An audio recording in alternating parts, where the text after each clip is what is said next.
আসসালামু আলাইকুম রহমতুল্লাহি ওবরাকাতুহু। ফুটবল বিশ্বকাপ শুরু হলেই আমাদের মুসলিম তরুণদের মাঝে এক অনর্থক উন্মাদনা দেখা যায়।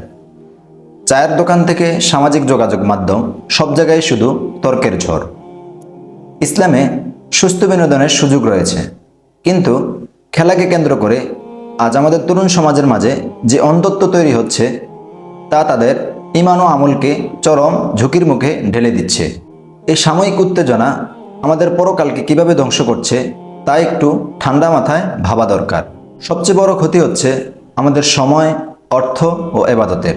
হাজার হাজার টাকা অপচয় করে মাইলের পর মাইল পতাকা টানানো, বিদেশি খেলোয়াড়দের পাশে নিজের ছবি বসিয়ে ব্যানার ও পোস্টার সাঁটানো হচ্ছে।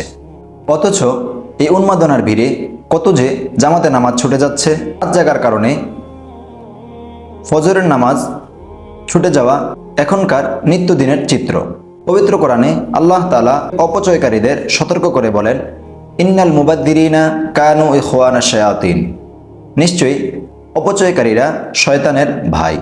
খেলা শেষে ঘন্টার পর ঘন্টা যুবকরা মোবাইলে মিমস স্ক্রল করে সময় নষ্ট করছে। যে খেলোয়াড়দের জন্য আমরা আমাদের সময়, অর্থ ও ইবাদত নষ্ট করছি, তারা কি কিয়ামতের এই কঠিন বিপদের দিন আমাদের পাশে এসে দাঁড়াবে?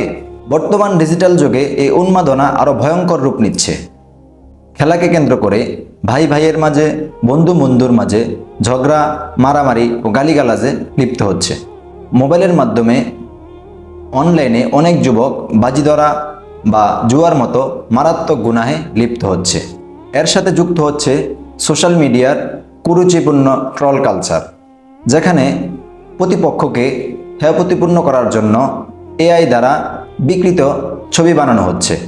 সির্ফ খেলার ছলেই গীবত, অপবাদ আর বিন্দিসি সংস্কৃতিকে অনুসরণ করতে গিয়ে আজ আমাদের যুব সমাজের আসল আদর্শ আকায়ে নামদার, তাজদারে মদিনা, আখিরে পয়গম্বর রসুল আরবি সাল্লাল্লাহু আলাইহি ওয়াসাল্লামকে ভুলে বসছে। বিনোদনকে বিনোদনের জায়গায় রাখা উচিত। বিনোদনকে কখনো জীবনের লক্ষ্য বানানো উচিত নয়। যৌবনের এই মূল্যবান সময়, অর্থ আর মেধা যেন স্রেফ চামড়ার বলের পেছনে উবে না যায়। আসুন আমরা এই সমসাময়িক মোহ থেকে বেরিয়ে আসি, নিজেদের সময়কে নিজেদের কেরিয়ার গঠন, পরিবারের দায়িত্ব পালন ও আল্লাহ তাআলার রাজি খুশি ও সন্তুষ্টির কাজে ব্যয় করি। আল্লাহ তাআলা যুব সমাজকে সঠিক বুঝ দান করুক। আমিন।